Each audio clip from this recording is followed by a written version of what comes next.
Boa noite nessa quinta-feira. Hoje nós vamos receber um convidado especial, o Dr. Roger. Ele é cirurgião bariátrico e é nutrólogo também. Já já ele vai estar entrando, ele vai se apresentar. Vamos falar sobre vários aspectos da vida, da alimentação, de como nos tratar, na realidade não só nesse período, mas em todos os períodos de nossa vida. Deixa eu ver se ele já está aqui, ele já deu um olá. Pronto, já está aqui. Vamos lá.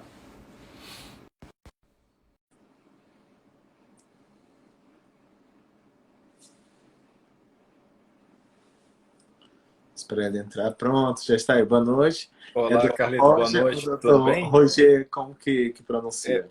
Pode chamar de Roger, fique à Roger. vontade. Sim, sim. Então, eu gostaria que você se apresentasse para as pessoas que não o conhecem. Uhum. Pois bem, eu sou o Roger, sou médico, tenho uma especialização em cirurgia geral e em nutrologia, e hoje atuo com a terapia nutricional hospitalar, com a nutrologia de consultório, e faço parte de uma equipe de cirurgia bariátrica aqui de Vila Velha, no Espírito Santo, a equipe de Dr. José Tarcísio, do Hospital Evangélico. Nós temos pessoas do Espírito Santo. João Neiva, uma amiga minha, Dona Ah, Maria que José. Eu pensei que você era do Rio, vi o código 27, Aham, troquei, pensei que era do 27 Rio. anos. Então temos pessoas aqui do seu estado. Eu sou eu fiz a cirurgia de bariátrica, na realidade, em 2002. Certo. Algumas perguntas, quem for entrando pode já ir colocando e fazendo, mas algumas perguntas eu vou falar pela minha experiência própria. Eu fiz a cirurgia em 2002, na época eu não fiz por videolaparoscopia, eu fiz ela no corte mesmo, ela sendo cortada, devido... Na época era o início também, era algo muito novo. As pessoas que não têm, no meu caso, eu não pude ter um acompanhamento psicológico na realidade, porque no mês que eu fiz, meu pai teve uma doença e acabou isso se estendendo por 3 anos. Eu não tive nenhum acompanhamento nutricional e nenhum acompanhamento psicológico, apesar de pesar 300 quilos e ter diminuído bastante, mas eu não tive esse acompanhamento. Certo, certo. Quando a Pois pessoa não é, pode ter por algum motivo que talvez muitas pessoas nesse momento também não possam estar devido não ter a parte presencial, não poder, apesar de ter toda a liberdade hoje em dia de poder fazer pela internet. Como que... exato. É muito importante continuar, né, o acompanhamento, porque assim, a gente sempre fala que a bariátrica é um pacto entre o médico e o paciente e para toda a vida. Então, é um acordo de mão dupla. Em relação, o médico assume o compromisso de tratar o paciente da sua parte metabólica e o paciente deve assumir o compromisso de fazer o acompanhamento multidisciplinar ad eterno. Existem ocasiões, como é a que você bem relatou, que isso fica inviável, impossível por algum motivo de força maior. E nesse momento em que não é possível, por alguma questão familiar, como foi no teu caso, a gente tem em mente sempre que seguir as orientações já recebidas e o quanto antes possível retomar esse tratamento, esse acompanhamento, não somente com o médico que lhe operou, como com a equipe de endocrinologistas ou nutrólogos, nutricionista e psicólogos. Porque a gente tira do paciente um prazer ao fazer uma cirurgia bariátrica, o prazer de poder comer muito, que ninguém chega a um peso de 300 quilos, como você relatou, sem comer, né? Então a gente precisa de ter essa consciência de que a gente faz a retirada de um prazer e a gente não pode trocar um prazer, tirar esse prazer para sempre trocar e entrar por essa via da depressão ou de alguma alteração de comportamento perante o alimento depois da cirurgia. E nesse momento de quarentena, esse acompanhamento está sendo possível graças à política dos conselhos de psicologia, de nutrição, de medicina, permitindo os teleatendimentos. Então, o acompanhamento por via distância, hoje, graças à tecnologia, está sendo possível. O paciente bariátrico, ele está incluso no grupo de risco ou Não, não? não está incluso no grupo de risco diretamente, a não ser que ele possua algum dos critérios, como hipertensão descontrolada, ou diabetes ainda presente, ou se ainda esteja acima do peso adequado. O IMC acima de 40 é fator de risco para complicações para a Covid-19, né? Assim como é a hipertensão, diabetes, doenças autoimunes descompensadas também entram aí, ou pacientes que estão em tratamento oncológico. Então, o paciente que operou a bariátrica e hoje está mais magro, mesmo que não atingiu o peso esperado, ele tem menos risco do que quando não estava operado. Porque quando não estava operado, o peso era maior, portanto, o risco metabólico também maior. Certo. No caso, as pessoas, quando o nível do IMC é menor do que os 40, mas há algum critério, na realidade, para fazer a cirurgia? Eu sei que abaixo dos 40 seria impossível, na realidade, em tese seria impossível, não é indicado. Mas Uhum. existe alguma indicação para a pessoa fazer? Porque há muitas pessoas que têm essa dúvida também em relação a isso. Se o IMC for abaixo de 40, existem condições que permitem a realização da cirurgia, né? A legislação atual, ela sofreu uma modificação no ano de 2017 ou 2018, em que se também permite a operação em pessoas que têm o IMC até 30. De 30 a 34,9, nós temos o IMC classificado como obesidade grau 1. Esse paciente não tem indicação de fazer cirurgia bariátrica para emagrecer.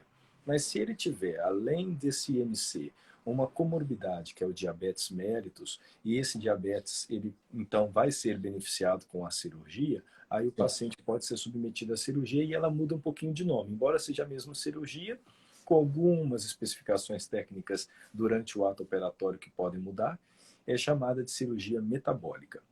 Agora, com o IMC de 35 até 39,9, que é o IMC de obesidade grau 2, se o paciente possui comorbidade que possa ser agravada pela obesidade, tais como pressão alta, diabetes, gordura no fígado, que é chamada de esteatose hepática, dores articulares decorrentes do sobrepeso articular,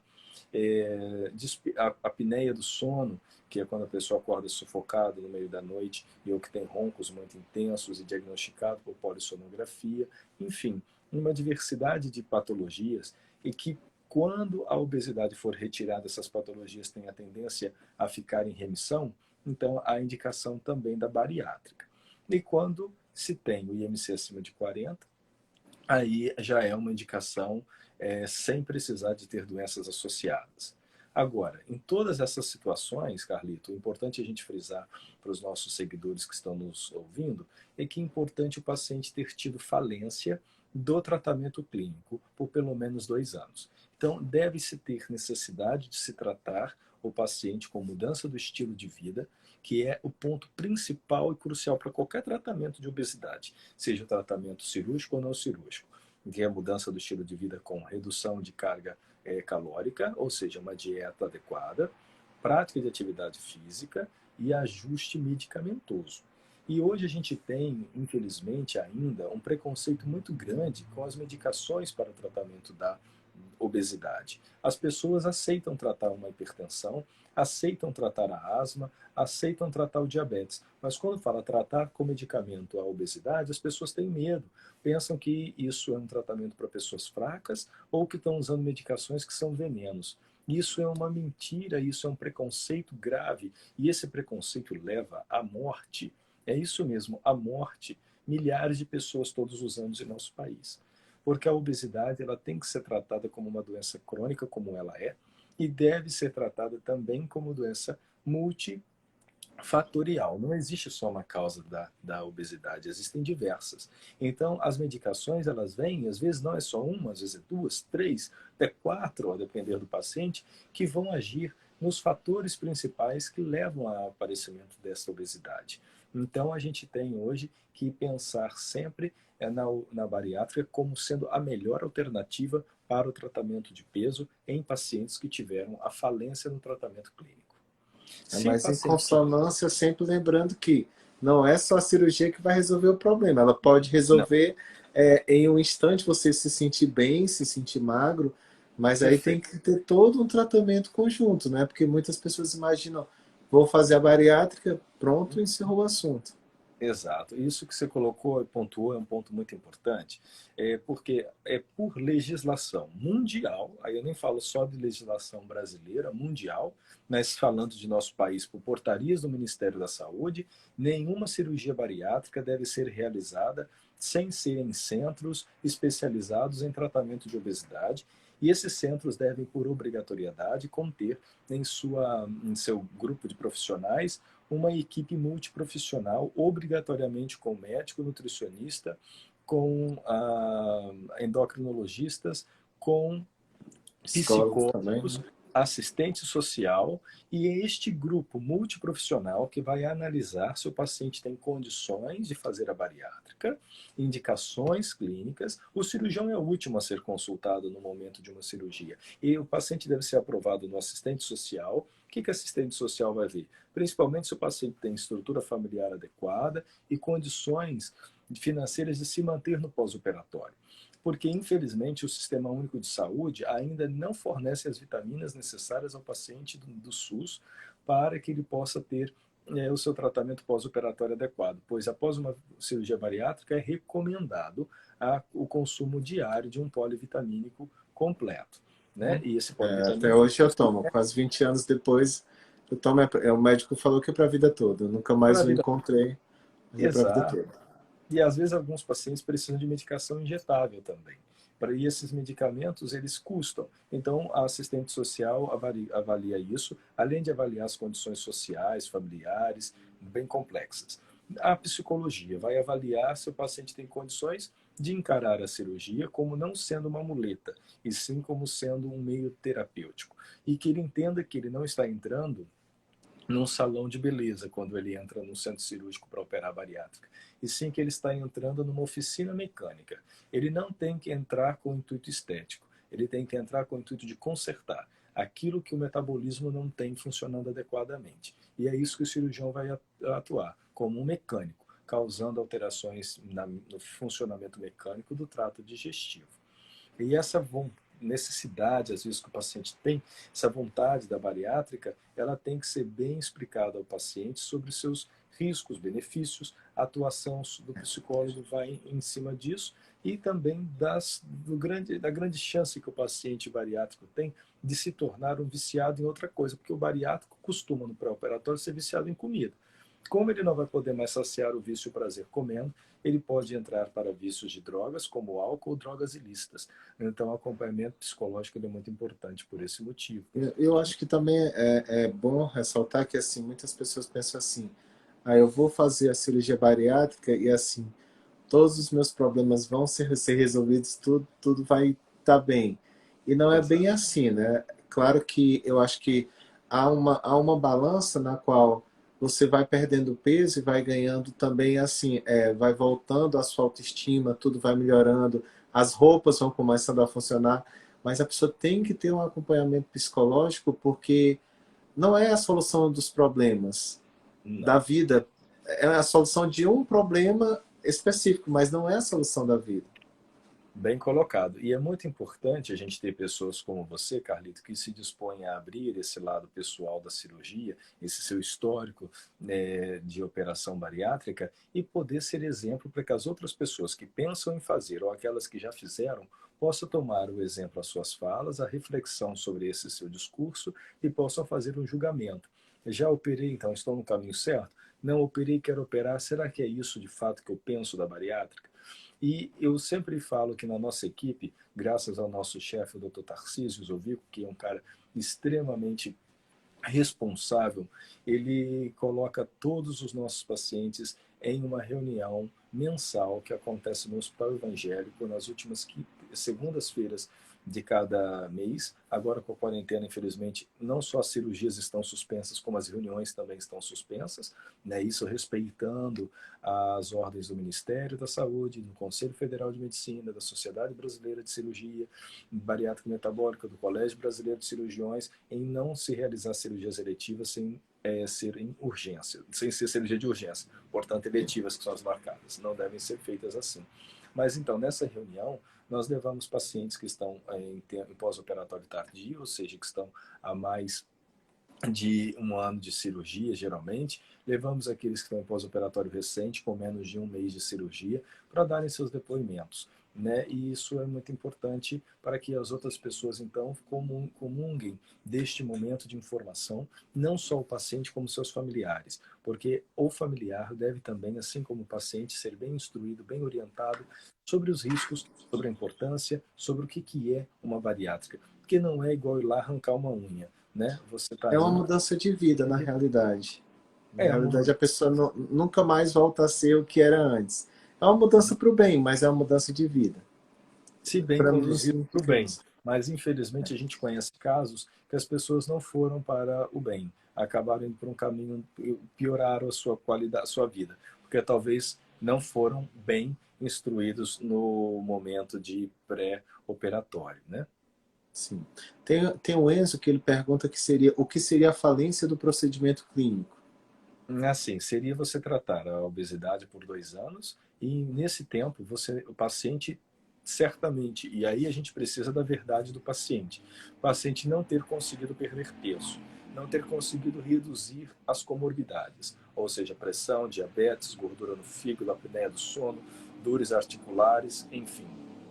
Então, é não ter resultado por 2 anos de tratamento Não ter o religiosamente. resultado da perda de peso em relação à cirurgia, seria isso, né? Seria antes da cirurgia. Isso para o paciente que tem um tratamento clínico antes de cirurgia, a falha no procedimento clínico seria este, né? Para que então seja indicado uma cirurgia bariátrica. E existe a falha pós-bariátrica, quando o paciente tem a perda de peso e depois ele volta a ganhar peso, que aí é um segundo problema, que aí essa recuperação do peso, ela vem acontecer em quase 100% dos pacientes, mas não se recupera graças a Deus, mais do que 5% na grande maioria. O ganho de até 5% de peso perdido, ele é considerado um ganho esperado. Mais que 5% do peso perdido, aí já é um ganho não esperado, é um ganho preocupante, é uma recidiva de peso. E aí essa recidiva, a depender da quantidade de peso que o paciente vai recuperar, pode vir trazendo junto as comorbidades que o paciente tinha antes e depois da bariátrica, perdendo peso, deixou de ter e agora volte a ter. Então, reacende a hipertensão, o diabetes, as gorduras no fígado e assim vai indo. Perguntando, voltando à questão, o paciente bariátrico agora, a pessoa que tá na fila, ou então a pessoa que operou agora antes do Covid, quais Sim. são os cuidados que eles devem manter nesse momento? Porque há a questão de estar indo, tendo que ir no médico para as revisões, está tendo que ir no médico, o que, que ele tem que manter de cuidados nesse momento para não ter nenhuma complicação pós-cirúrgica relacionada ao Covid-19? Bem colocado e excelente pergunta que você me faz, Carlito. Assim, nós sabemos que operou a bariátrica, o paciente deve ser acompanhado ad eterno pelas equipes. Então, esse paciente, mesmo em época de Covid, não deve deixar de fazer seu segmento. Esse segmento, por vez, pode ser feito por via remota, por virtual, como estamos fazendo agora nosso encontro, como pode ser feito o encontro do paciente com o seu médico, seja por WhatsApp, até mesmo por uma chamada telefônica, seja por FaceTime ou outras plataformas virtuais. O importante é que com o médico ou com outro profissional da saúde, o paciente mantenha o seu contato e as suas orientações sejam mantidas. Então, nessa época, não se pode deixar o atendimento. E sempre lembrando que o paciente que deixa o atendimento pode apresentar complicações pós-bariátricas inicialmente assintomáticas, como uma anemia, como uma deficiência de vitamina D, de vitamina C, deficiência de vitamina B12, de B1. E esse paciente, perdendo essas vitaminas, se torna menos forte perante uma infecção, tem uma imunidade comprometida. Então, por isso que, mais do que nunca, estar com as vitaminas, com os exames em dia, torna-se fundamental para que, se a pessoa venha a adquirir uma infecção como esta do Covid-19, do coronavírus, venha a ser um paciente com boas condições de responder Clínicas. favoravelmente para a cura. O Thiago pergunta, você até já respondeu, mas como ele deve ter entrado depois, quem Sim. fez a bariátrica é grupo de risco, é o que eu já tinha até lhe perguntado, mas ele Como o pode ter Carlito entrado perguntou depois. anteriormente, não é grupo de risco o paciente bariátrico, né? A não ser que, juntamente, sendo hoje pós-bariátrico, ainda tenha pressão alta, diabetes ou alguma outra doença que lhe enquadre no grupo de risco. Agora, se você operou bariátrica e hoje está menos pesado do que antes, o fato de já estar menos pesado do que antes te coloca com menos risco, porque o risco de complicação do Covid está relacionado, quando se fala em obesidade, à quantidade do peso que a pessoa possui. Certo. Com relação à questão, entrando a parte do nutrólogo, Sim. há alguma, nesse período também de Covid, há um reforço na questão da alimentação, um reforço na questão de medicação para poder manter a imunidade mais alta nos pacientes que recém-operados e nos pacientes que já são operados já há algum tempo? Sim. A resposta vai servir para quem fez bariátrica e para quem nunca operou bariátrica, né? Para toda a população geral. Então, eu gostaria de fazer uma explicação até um pouquinho mais ampla sobre isso. Hoje, nós sabemos que nenhum ser humano teve contato prévio com o coronavírus, a não ser os que estão se infectando agora. Então, é um vírus novo. Todo ser humano tem o mesmo risco de contrair o vírus. Então, todos nós temos a mesma chance de pegar o coronavírus. Porém, a maioria, e parecem que mais de 86% das pessoas, pegam o vírus e ficam assintomáticas completamente. Então, nem vão saber que adoeceram, que pegaram o vírus, não vão adoecer. Os outros 14% vão adquirir a doença Covid-19, que é causada pelo coronavírus. E essa doença Covid-19 vai evoluir na grande maioria dos pacientes de forma muito leve e com poucos sintomas. Na outra parcela da população, a pequena, graças a Deus, vai evoluir de forma moderada, precisando de internação hospitalar, e uma outra parcela a uma forma grave, precisando de internação hospitalar e de UTI. Então, para que nós tenhamos uma resposta boa a esse coronavírus, para que a gente tente evitar a chegada como paciente com doença moderada ou grave, nós temos que ter um bom sistema imunológico. Mas como é um vírus novo, não se sabe ainda qual forma de fortalecer esse sistema imunológico. Não se tem vacina, não se tem remédio que possa fortalecer. Então, parte-se do princípio, como para qualquer infecção, que nós temos que ter bons hábitos alimentares, um consumo de verduras diversas para termos as vitaminas bem distribuídas na alimentação, um consumo de carne para quem não é vegetariano, para quem não é vegano, mas quem for vegano, no consumo de proteínas boas vegetais e um consumo de Grãos, gordura. possivelmente, né, também. Como? Grãos, a parte de grãos. Grãos como o grão de bico, principalmente, que eu gosto muito, porque ele tem uma quantidade boa de proteína. A soja também tem os seus benefícios. E a gente tem, então, que ter uma diversidade alimentar para que a gente possa, do alimento, extrair todas as vitaminas que nós necessitamos.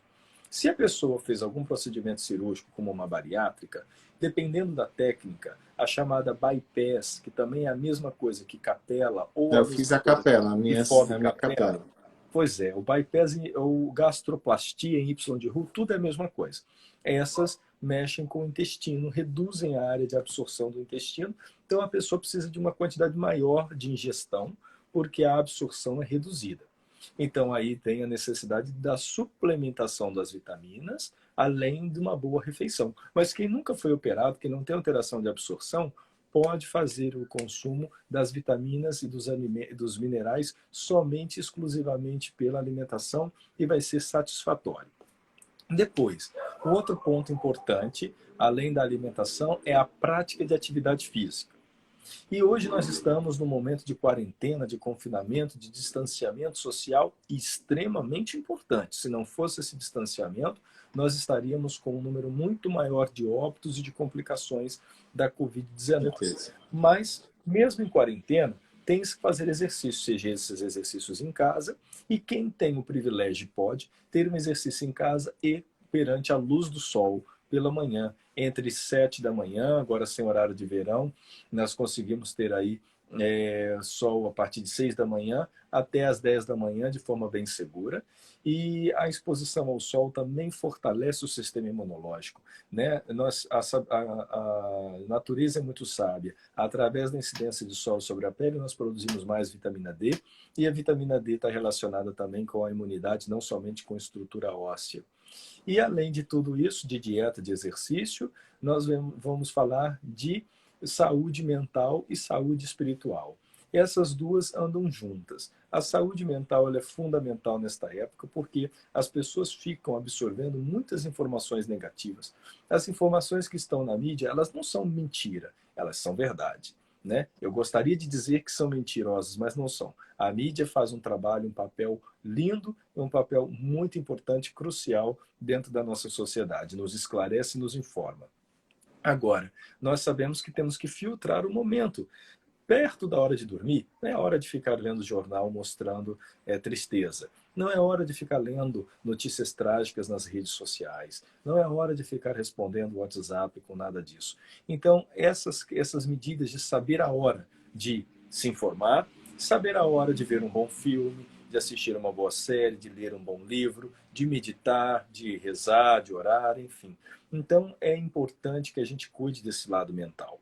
E a espiritualidade já foi mais do que provado que ela consegue fortalecer o sistema imunológico.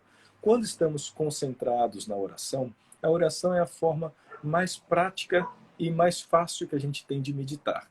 É a mesma coisa que a meditação. Para quem não tem crença religiosa, então a meditação como uma prática, ela tem uma importância igual à da oração, fazendo com que nosso cérebro secrete bons hormônios, bons neurotransmissores, boas substâncias que vão agir nas nossas células, ajustando ao nosso sistema imunológico, nosso metabolismo, diminuindo os hormônios ruins, os hormônios do estresse, que favorecerão. Os hormônios do estresse favorecem aumentar a fome, aumentar a gordura corporal, diminuir a imunidade, aumentar a irritabilidade, enfim.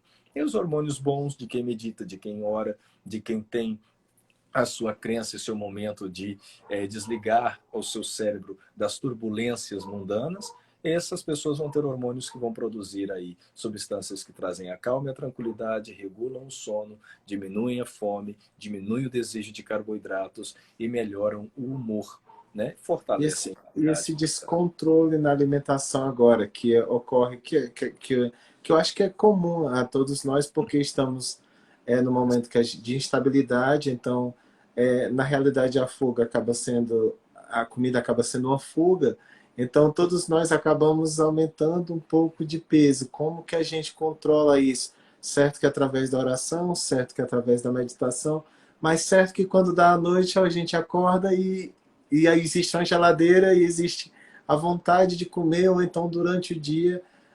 Todos nós acabamos propensos nesse momento de incerteza, tanto da incerteza da saúde, como da incerteza econômica, sobre a incerteza do futuro. E eu gosto muito de falar na esperança do pós-Covid, de termos uma sociedade melhor. Mas, na realidade, também todos nós acabamos por nos alimentar mais e de alimentar muitas vezes de maneira incorreta, pela questão da ansiedade, essa ânsia que está sendo gerada com relação também à imprensa. Eu acabei de falar com um médico direto lá do Equador, ele só tinha 10 minutos, eu pedi a eu pedi 20 minutos, ele só tinha 10, mas acabamos falando mais um pouco, porque no Equador está algo horrível em Guayaquil. Um caos Amanhã nós vamos falar com Israel também, com Londres, com médicos também de Israel e de Londres. Então, assim, como que a gente mantém, a gente tenta se controlar na alimentação nesse momento que é muito difícil, mesmo orando, meditando, mas você está orando e está comendo alguma coisa. Então, assim, é, é o normal da vida de todos. Como que a gente pode tentar buscar um equilíbrio nisso? Acabei até de ouvir aqui, de ler aqui uma mensagem de uma pessoa que para mim é um exemplo em questão de perda de peso, e hoje eu tive pela manhã um contato com ela, a Esnilda, que ela já se apresentou aqui falando para ouvir música também, Músicas. né? Então, assim, Esnilda é um exemplo, teve uma perda de peso aí fantástica de mais de 35 quilos, sem bariátrica, fique bem, bem registrado, e mantendo-se bem, né? E tem uma oferta, está numa chácara com oferta de frutas diversas, comida bem feita que ela mesma produz e tudo mais, e mesmo assim mantendo-se o peso. Então, o que eu falo para todo mundo? A necessidade de a gente fazer uma programação das nossas vontades. É uma escolha. A vida não tem ganha-ganha. Nós temos que encarar a realidade. Se comer, vai engordar. Então, a gente precisa de tentar, já que tem fome, comer com coisas mais saudáveis. E tentar fazer uma reflexão. Todo excesso esconde uma falta. Se eu estou com excesso de desejo alimentar, eu estou com falta de alguma coisa. Então, eu tenho que fazer uma autoanálise e buscar ou até mesmo uma terapia, ou essa própria autoanálise, e identificar esses pontos. E aí, através disso, fazer essa mudança comportamental. Quando se vai beliscar, o segredo é nunca beliscar o carboidrato, é beliscar a proteína. O que é proteína? Ovos, laticínios e carnes. Então, geralmente é isso que eu falo para o paciente. Vá nisso que você vai ter menos prejuízo, né? Agora, por que a gente belisca? Muitas vezes as pessoas passam o dia inteiro, e você falou assim, a noite dá fome. As pessoas passam o dia inteiro sem se alimentar ou fazendo dieta ou restrição muito severa. Aí quando chega a noite, o organismo ele faz uma conta e ele vai entender, grosseiramente explicando, que está em déficit calórico, comeu-se menos do que devia de comer ao longo do dia. Aí aumenta então aquela recompensa, vão comer, comer, comer, para poder compensar aquilo que faltou. E se a gente come distribuído ao longo do dia, a gente tem menos fome e rebote nos períodos noturnos. E à noite é a hora que tudo que a gente come, a chance de virar gordura é muito maior, porque o metabolismo está mais baixo. Após as 4 da tarde, o metabolismo é mais baixo. Mas então, reforço, se for comer, que coma nesses momentos a proteína. Certo. Você falou em um ponto muito bom sobre a sua paciente, que ela não precisou fazer a bariátrica, ela teve uma redução de 35 quilos. Exato. Então, é bom reforçar que a bariátrica é só em casos extremos de obesidade, né? E também em casos extremos também de algo de saúde. Por exemplo, minha pressão era 18/15 constante. Então, Uhum. assim, depois disso, minha pressão hoje em dia ela é muito mais baixa do que o normal. Então, assim, são alguns casos extremos. A bariátrica ela é A eficaz, como Esnilda, falamos. né, que ela acabou de colocar ela. Aí, Esnilda, eu estou aguardando o jambo, hein, Esnilda, que você me prometeu. Ela tem um pé de jambo lindo e é minha fruta predileta. Aí ela me prometeu hoje levar jambos para mim no consultório quando o jambo florir.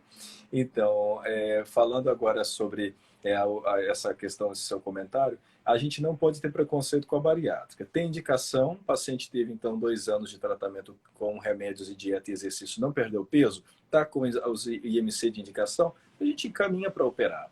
Né? E é importante, igual você falou, você hoje tem menos risco cardiovascular, porque você conseguiu controlar a sua pressão, né? Dentre outras coisas que beneficamente você deve ter aí tido de resultado. E qual a idade mínima para fazer a cirurgia recomendável? Porque a gente vê que há casos de pessoas com 16 anos nos Estados Unidos que fazem, e alguns Exato. estados permitem, mas Uhum. qual a idade mínima segura para fazer e a máxima também segura para fazer? Olha, eu ainda penso sempre que com 18 anos é a idade adequada, mas há permissões de fazer com 16 anos e sob medida jurídica, às vezes é indicado até com menos tempo menos idade do que isso. Casos muito graves de obesidade infanto-juvenil que infelizmente tem crescido e a gente tem tido aí grandes números de crianças obesas, inclusive no nosso país, né? E agora, 18 anos é uma idade em que a pessoa adquiriu sua responsabilidade civil, sua responsabilidade maior e também ajuste metabólico nesse momento, né? Que você começa a ter um equilíbrio maior da produção hormonal, os hormônios não estão naquela fase variante que existe no adolescente.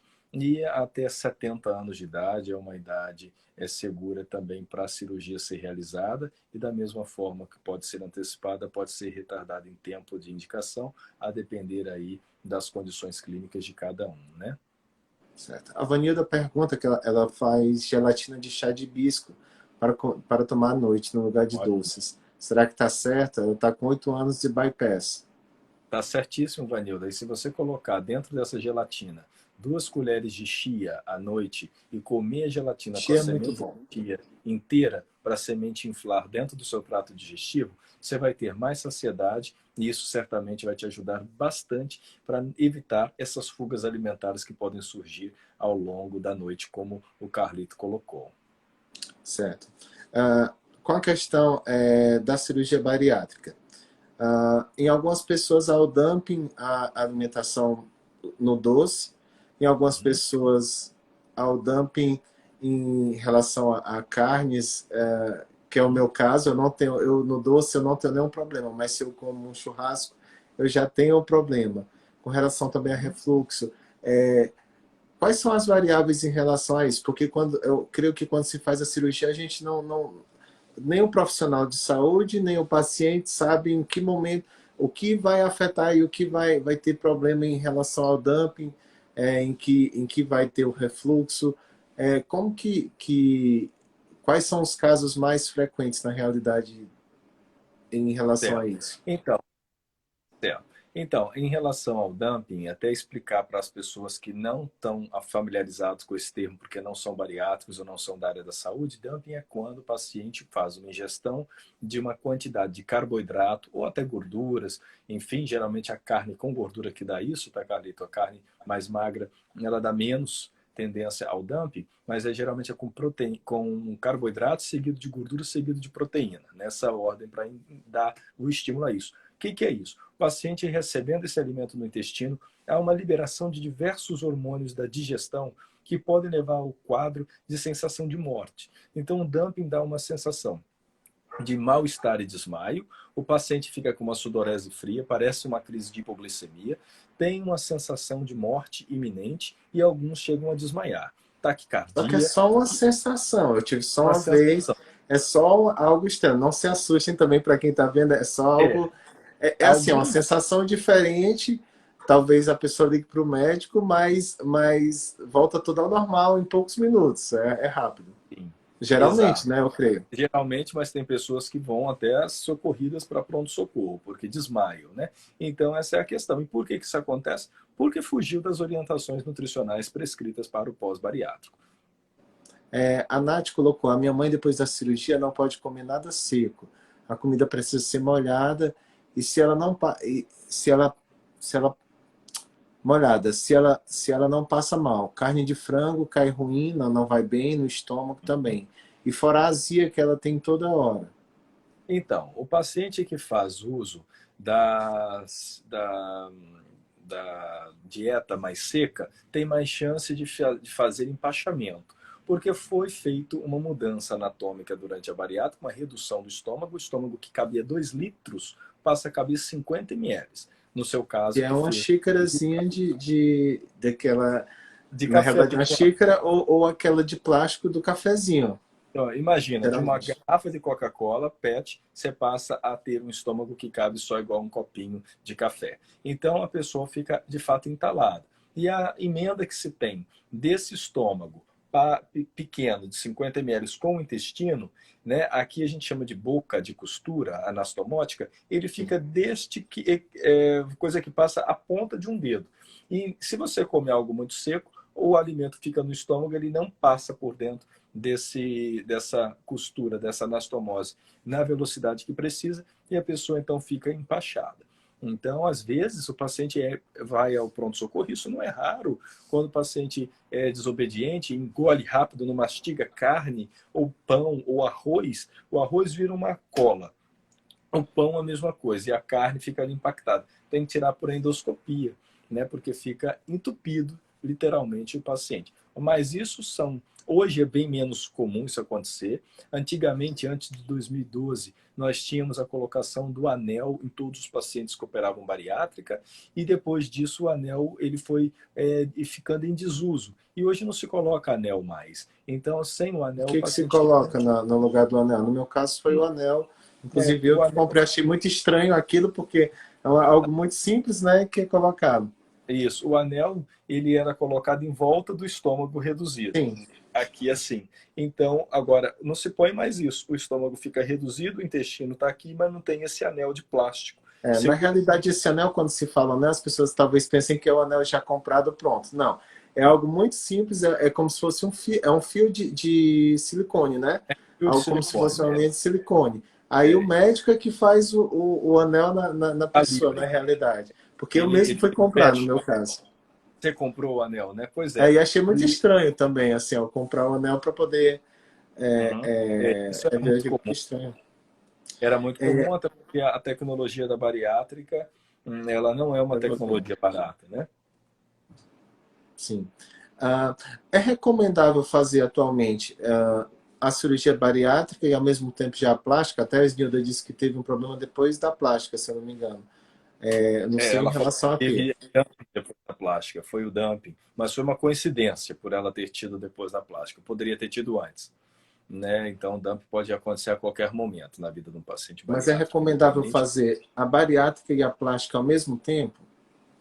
Não se pode fazer ao mesmo tempo, até porque você precisa emagrecer primeiro para ter o tecido sobrando de pele e de subcutâneo, de gordura que ficou, que não saiu, que não emagreceu, né? Ela ficou pendurada, vamos assim dizer. Aí esta gordura pendurada se tira na plástica. Qual o tempo indicado? Pelo menos 2 anos após a cirurgia bariátrica. Em casos de bariátrica, a recomendação é unânime, 2 anos para a retirada, a não ser pessoas que tinham um peso muito alto, eu não sei como foi no teu caso, com 300 quilos, que ao perder peso, às vezes com 1 ano é necessário fazer a primeira cirurgia plástica, porque o abdômen pode ficar um avental, literalmente, ele fica muito pendurado e dificultar aí a vida no cotidiano, né? E O meu aí isso fiz pode... geralmente, o meu fiz relativamente novo, com 25 anos. Então, Ah, assim, você fez... não ficou. Eu fiz a plástica em 2017, só 15 anos depois. Certo. Eu acho até, na realidade, eu acho que é antiético eu falar, houve um problema na cirurgia. Esse Não, foi... problema, o cirurgião, a fisioterapeuta detectou imediatamente que havia um problema. Inclusive, na realidade, era para tirar a parte do pneu e tirar também o que você falou, que é tipo o O excesso, avental. né? Ah, O avental, que não era também tão grande, só que a doutora disse assim, tá errada, a fisioterapeuta que começou a fazer depois que faz a cirurgia, como que chama? a fisioterapia pós-operatória, não entendi. Qual Ah, que seria o nome? você tem a drenagem que é A feita. drenagem. Aí Ah, no primeiro dia que eu fui, ela disse assim, há um erro na sua cirurgia. Aí eu falei com o médico, retornei lá várias vezes, ele disse, não há. Só depois de 6, 7 meses que eu mandei algumas fotos de como eu estava, e ele sabia que eu estava cumprindo tudo na regra direitinho, ele entrou em contato e disse, não, você tem que vir aqui, a gente tem que refazer. E os médicos também na Bélgica, que é o meu outro país, né, eles disseram que realmente há um problema na cicatriz. Na realidade, minha cicatriz ela vai para o alto. uhum. E assim, ele disse que tem que resolver a cicatriz, não sei por qual motivo, mas teria que resolver esse problema porque eu sinto, na realidade, dor todo o tempo. Então algo bem desconfortável para mim, na realidade. Certo. A cirurgia plástica, como ela visa muita perfeição, e às vezes durante o ato operatório, a posição que o paciente está deitado, o corte é feito, mas não fica naquela precisão que o cirurgião ou que o paciente gostaria. Então, os retoques eles são muito comuns de serem feitos, principalmente no caso de uma cirurgia que não é tida simplesmente como estética. Ela tem um resultado estético, mas ela é uma cirurgia reparadora. Porque, afinal de contas, se a pessoa não tirar esse excesso de peso no pós-operatório, quando tem muito peso, talvez no seu caso, você muito jovem, não ficou, como você falou, com essa flacidez grande. Mas quem tem tanto peso como era, e não é comum um cara de 300 quilos não ter aí esse excesso de peso. Sua genética favoreceu muito. E eu Mas, já cheguei a pesar 76 quilos, que eu tenho 1,89 m. aham, Agora eu já houve assim, a questão de me preocupar muito em fazer dieta e já cheguei a 76 quilos, mas a média mais ou menos que eu fico é em torno de 100. Só que eu já cheguei a 76, só que eu não gosto. Aí já não muito me magro. faz bem, talvez muitas pessoas que estão vendo aí, porque assim, muito magro, as pessoas começam a dizer assim, tá doente, o que está acontecendo? Tá doente, então isso me incomodava. Eu já cheguei a vestir 36, como eu já cheguei a vestir 72. Então, assim, eu prefiro manter esse peso que eu tô atual, mesmo um pouco acima do peso, que seria o normal, mas eu prefiro me manter, eu particularmente, eu prefiro manter esse peso normal. Certo. Pois Mas tirando o foco também de cima de mim, a Fernanda colocou se perguntando se tomar o Naara para celulite e colágeno, se é indicado ou não. Acho que é não, Naara o nome, eu não conheço, perdão. Certo, o colágeno, existem dermatologistas que gostam, outros que nem tanto. Eu prefiro mesmo o paciente fazer a suplementação proteica com whey protein, se for bariátrico isolado, e fazer muita musculação. Isso vai ajudar bastante. Não resolvendo os tratamentos estéticos com aparelhos que os dermatologistas fazem muito bem, podem ter um resultado muito bom. Eu estou lendo aqui, Carlito, uma pergunta da Tá Nathalie, que show. ela está lá da Austrália, tá? Porque eu a conheço. E ela está Ah, que dizendo, bom. minha mãe tem hérnia também na barriga. É normal? Então, A mãe dela falando teve o sobre quê? Perdão, isso, que eu não vi. a mãe dela no pós-operatório da bariátrica teve hérnia na barriga, se é normal. A hérnia ventral, a hérnia incisional, que acontece em pacientes que fazem a cirurgia do tipo aberta, com corte, esta mesmo que você falou que fez, né, ela tem mais chance de desenvolver a hérnia sim.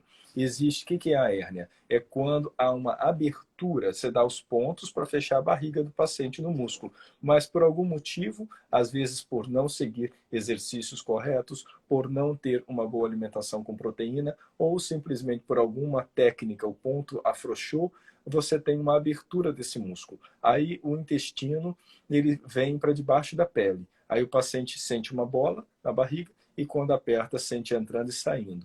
Isso é a chamada hérnia incisional, que é uma complicação que é frequente em pacientes bariátricos e é uma complicação facilmente resolvível com uma nova cirurgia e colocação de uma tela. Certo, eu já fiz essa da tela também, até porque eu tive uma aderência. Então, assim, Certo. a aderência foi colocada essa tela em mim também. Eu fiz depois da cirurgia bariátrica, eu fiz mais duas pela questão do refluxo. Eu tinha muito refluxo, só que esse refluxo já é hereditário. Na minha Hum, família, várias pessoas têm essa questão do refluxo. Então, assim, eu sou só mais um. E eu sou a única pessoa obesa da família. Não tem outras pessoas que são obesas. Só eu uhum. que minha mãe deu muita medicação para poder engordar. Creio que isso acabou gerando, porque na realidade para nós até hoje a cultura é se você tem filhos que são saudáveis, eles têm que ser gordos. Na realidade, a maioria das pessoas pensa assim, está mudando, mas ainda é assim, pelo menos lá pelo Nordeste, funciona dessa maneira, né? Isso é uma mentalidade que não é tão boa, porque de fato no futuro isso vai trazer repercussões. O bebê gordinho é o bebê que ele é gordinho de natureza, porque o bebê tem uma quantidade de gordura maior para protegê-lo, para mantê-lo numa forma de sobrevivência e é uma gordura que não é ruim, porque o bebê tem uma gordura que é a chamada gordura fetal, que é uma gordura que tem um metabolismo muito diferente, muito mais ativo do que a gordura do adulto. E aí, à medida que o bebê vai se desenvolvendo, uns 2, 3 anos de idade, a criança já não tem quase nada dessa gordura fetal. E aí, se tem gordura, tem a gordura ruim. Certo. A Jo, lá de Sergipe, ela pergunta qual a quantidade adequada para ingerir chia na alimentação. Se tem uma quantidade, Quantidade de que eu para não não entendi. passar da quantidade de chia. Ah, sim. Eu geralmente peço ao paciente para não passar de 2 colheres de sopa ao longo do dia. Certo. A Fernanda está colocando se o senhor indicaria alguma dieta, não sei se essa palavra, para desintoxicar o organismo. Toda dieta que seja uma dieta com alimentos saudáveis, Acaba ele vai estar desintoxicando. desintoxicando. Porque o organismo intoxicado, dieta detox, programa detox, eu não gosto muito desses termos, não. Não é minha linha de trabalho. Porque detox, a fala é muito forte, né? Eu Então, acho assim, que a quando gente está fala em intoxicado. detox, diz assim, que está todo mundo se intoxicando. Claro E que geralmente sim, porque aos produtos, a maioria dos produtos tem problemas, só não os naturais, né? Mas a maioria dos produtos tem conservantes, tem alguma coisa que isso. acaba Aí eu intoxicando. faria, Fernanda, nesse caso, uma dieta mesmo com produtos mais naturais possíveis. Aquela dieta que sua avó fazia, que você consegue produzir seu alimento em sua casa. Isso seria o mais adequado, viu? A Nath coloca que a mãe dela não foi com corte, mas ela teve a infecção da micobactéria. Ela Ah, eu fez me a da recordo. tela também, mas voltou. Deve ter voltado o peso, né? Eu acho que voltou a hérnia e ela deve ter tido então uma recidiva da hérnia. Isso pode acontecer também e vai decorrer de todos os fatores que falamos, da condição genética, da condição cicatricial, da condição nutricional. E geralmente é por alteração na qualidade desse músculo, desse tecido que se dá o ponto. A Karen fala a questão do IMC. Para fazer a bariátrica, seria bom você explicar só a questão do cálculo para poder cada um É, fazer seu acima cálculo de em casa. 40, acima de 40 de IMC é indicativo de bariátrica desde que se tratou 2 anos e não perdeu peso. E como faz esse cálculo? Pega-se o peso e divide pela altura, depois divide de novo pela altura. Mas É a pega o forma mais peso fácil. normal, porque muitas pessoas aí usam de uma maneira para não chegar nos 40, né? A pessoa É, utiliza aquela maneirinha, o jeitinho brasileiro para poder verificar isso. A Fernanda isso. coloca que colocou balão intragástrico, ficou 1 ano e a neurologista disse que quando ela foi tirar, iria dilatar o estômago. Isso é verdade, ela colocou porque estava pesando 98 quilos, mas aí também a gente não sabe sua altura, Fernanda, para poder É, falar mais alguma coisa. o balão intragástrico ele é uma alternativa aos pacientes que não têm indicação de cirurgia bariátrica ou aos pacientes que têm uma indicação, mas estão muito pesados. Então, assim, se eu tivesse hoje um paciente que tivesse 300 quilos, eu iria colocar o balão intragástrico, ele iria perder um peso, porque a gente tem que pedir ao paciente para perder 10% do peso que ele tem para que a gente tenha uma cirurgia com mais segurança. Ela Então, tem quem tem 300 tem que 1,68 com perder 30 98 quilos. quilos. Aí o balão pode ajudar, né? Ela colocou aqui a altura dela, 1,68 com 98 quilos, realmente assim, é um É peso assim, bem, como uma bem conta assim. muito simples e muito fácil é você pegar o número dos seus centímetros da sua altura. 1,68 m, pega o número 68. Então você tem que ter 68 quilos, no máximo 5 quilos a mais. Então seria de 68 a 73. Esse seria o Ah, peso ideal para você, de grosseiramente falando. Porque se você é. for um atleta e tiver músculo, você pode pesar mais, mas aí você não está com um excesso de gordura. Então, por isso que o Sim. IMC é um método de triagem, mas não pode ser encarado como um método de diagnóstico. Para É porque fazer o também tem o diagnóstico, peso nós ósseo, indicamos né? Tem o fazer a peso muscular, tem o pedrometria. peso ósseo dos seus ossos, então é algo bem, bem relativo, né? Exato. Exatamente. Aí por isso a gente pede para fazer sempre a bioimpedanciometria ou um exame outro de avaliação de composição corpórea. A gente faz A, no consultório do cliente a bioimpedância, que aí consegue saber quanto do seu peso é água, quanto é músculo, quanto é osso, quanto é gordura. a Nath pergunta sobre a dieta keto. Não sei se fala keto, se pronuncia keto ou keto, não sei.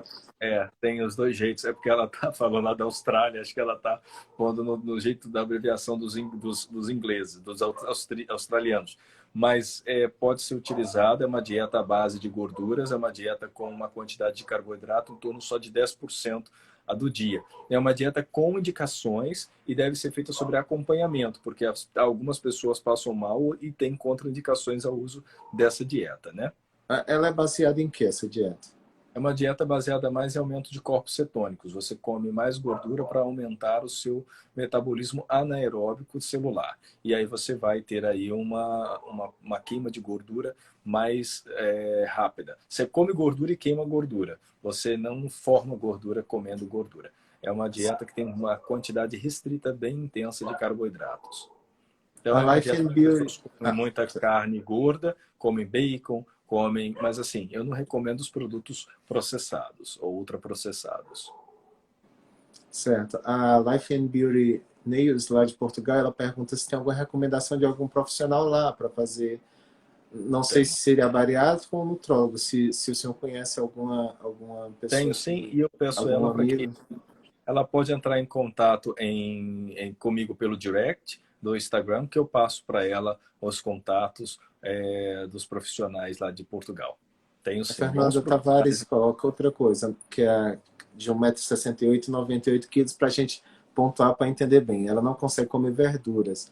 Ela já tentou de tudo. Se mandar manipular, supre as verduras e legumes? Desculpa muitas Sim, perguntas que ela está supre, fazendo. mas aí você tem sempre o que vem na farmácia não é tão completo quanto a natureza. Então você vai ter nutrientes, eu posso botar vitamina, mas eu tenho que botar fibra separadamente. Você supre, mas não é a mesma coisa, não substitui, né? Você remedia. Certo. Nós temos muitas perguntas mais aqui, mas nós já estamos com 53 minutos. Eu não Ah, sei se o senhor passou teria rápido. tempo de responder mais perguntas ou se gostaria de fazer um outro dia ou não. Vamos É, aproveitar esses 5 minutos restantes, eu respondo as perguntas e a gente é, marca em outro momento novo encontro, se a é. você for interessante. Não, claro que sim. Inclusive tem outras coisas a respeito até do que eu passei que a gente já pode colocar para as outras pessoas. A Fernanda Perfeito. Isso. também falou que tem hérnia de disco e que sentia muitas dores, que também é a mesma pessoa que tá fazendo os comentários, né? Sim, sim. A Nath, lá da Austrália, está falando que está pensando em fazer, talvez a bariátrica ou a dieta keto, né? Que ela tava falando. Provavelmente. Uhum. Bem acompanhado, fazer. A Fernanda já pediu para fazer mais lives. A Inara lá do Tá? Maranhão disse que está ótima a live. Que bom. Que bom. Uma coisa que eu acompanhei não só em mim, mas em algumas pessoas, a queda de cabelo após a cirurgia. E também Tá? um outro fator. Há 40% das pessoas que fazem cirurgia, eu não sei se isso já mudou, que tem também problema de vesícula, que tem que extrair a vesícula. Isso Aham. ainda é essa mesma Sim. percentagem ou não? Todo emagrecimento mais rápido favorece a formação de pedras na vesícula. E o bariátrico tem em torno de 20 vezes mais chance de desenvolver pedras. E a gente não pode tirar a vesícula antes que a vesícula adoeça, porque a pedra é a vesícula que está doente, por isso formou pedra. Então, neste momento que o paciente operado, depois ele desenvolve a pedra, a gente opera a pedra. Se tem pedra, opera junto da bariátrica. Mas se a vesícula não tem pedra, você não pode operar ela no mesmo momento da bariátrica. Certo, o meu foi depois de um certo tempo e eu senti uma dor de um lado e a vesícula era do outro, né? Eu achei muito estranho porque e tive sangramento também no nariz, aí, mas era só a questão da vesícula mesmo. E quanto aos Você. cabelos, não só os meus, mas assim, de Ah, algumas amigas mulheres, inclusive, que eu conheço, elas perderam, elas tiveram queda de cabelo. O que seria bom para suprir o que seria bom para poder fazer a questão da queda de cabelo, para não haver a queda de cabelo. a queda de cabelo ela é uma queixa frequente e comum e a gente explica no pré-operatório que ela vai acontecer. E ela perdura geralmente por 6 meses, mas pode evoluir até para 1 ano e meio. Aí eu falo para a pessoa, você não vai ficar careca, principalmente se for mulher, não fica mesmo, mas Mas você tem perde algumas bastante. mulheres que eu conheço que ficou bem A não forte ser, mesmo. aí vem, a não ser que você tenha uma deficiência nutricional não identificada. Então, geralmente a ferritina baixa e você não adianta tomar ferro via oral. Sulfato ferroso, ou neutrofera, essas coisas não funcionam para bariátrico que fez bypass. Precisa de fazer venoso. Então, isso tudo é importante. Então, tem que estar com zinco adequado, selênio adequado, ferro adequado, ácido fólico adequado, proteína adequada. Cabelo não cresce se você não tem proteína. Uma pessoa que adoece, a primeira coisa que para de crescer é unha e cabelo, né? Ou até cai. Os antigos falam que quem tinha hepatite, por exemplo, ficavam com queda de cabelo por um período grande. Isso é uma verdade. E a gente vê pessoa com dengue, pessoa com chikungunya, tem uma tendência de ter uma queda de cabelo imediata após a doença, por questão que o organismo priva o crescimento do cabelo para poupar proteína, para produzir as defesas do organismo. A live lá de Portugal, do Dr. Roger é ótimo, responsável, muito consciente. Muito A Fernanda obrigado. colocou que é o sonho, ser consultada pelo doutor. É um sonho que pode ser realizado facilmente. Sim, sim. Agora, não sei agora como que ele está fazendo as consultas, mas dos pacientes novos, porque geralmente é uma coisa que você tem que ter presencial. Eu não sei Uhum. se como que está sendo as consultas nesse momento, Sim. dos pacientes que nunca foram tratados pelo senhor, A gente faz mas a primeira abordagem pela telemedicina, mas a gente marca um encontro presencial em seguida para fazer. A gente está fazendo com todas as regras sanitárias, com afastamento social. Então, os pacientes não esperam na recepção, não tem contato direto com funcionários, e eu com máscara, com luvas, o paciente já recebe a máscara e a luva na entrada do consultório, é feita a bioimpedanciometria, a análise. Então, a gente vai fazendo toda a programação para seguir as regras e manter a sua segurança e a nossa segurança também. é simples. No Instagram dele tem todos os dados, tem inclusive o telefone, tem Exato. tudo que vocês podem pensar a respeito dele, de contato, ele vai falar. Espero Uhum. ter sua presença outras vezes, porque há muitas dúvidas em relação a esse assunto. Muito Muito obrigado. obrigado, doutor Roger. Agradeço pela Obrigado. sua atenção, pela pontualidade. A gente só está com 1 minuto agora. Sim. E obrigado também a todas as pessoas que assistiram a gente. E de uma próxima vez, caso o senhor aceite, falaremos Ok. mais sobre outros assuntos. Tá, Joia. Estaremos aqui. Muito obrigado a você, Carlito, pelo convite, ao Interviews por essa iniciativa, e peço a todos meus pacientes que estão aqui, que sigam interviews, que aproveitem as informações que Carlito traz para a gente. E obrigado a todos. Eu vi pacientes da Itália, pacientes da Austrália que vêm para o Brasil, estão lá, e os meus pacientes daqui também, muito obrigado, como a Esnilda, veio Vanilda comentando, que está sempre nas nossas redes. Obrigado a todo mundo, tá bom? E qualquer dúvida, manda um direct. Um grande abraço. Um abraço, boa noite a todos. Boa noite. Sigam aí, amanhã nós temos um cantor, depois de amanhã um veterinário para tratar da questão de assuntos, e vamos ter médicos amanhã já de Israel, falando da situação lá, e também de Portugal e da Itália. Amanhã já vamos ter.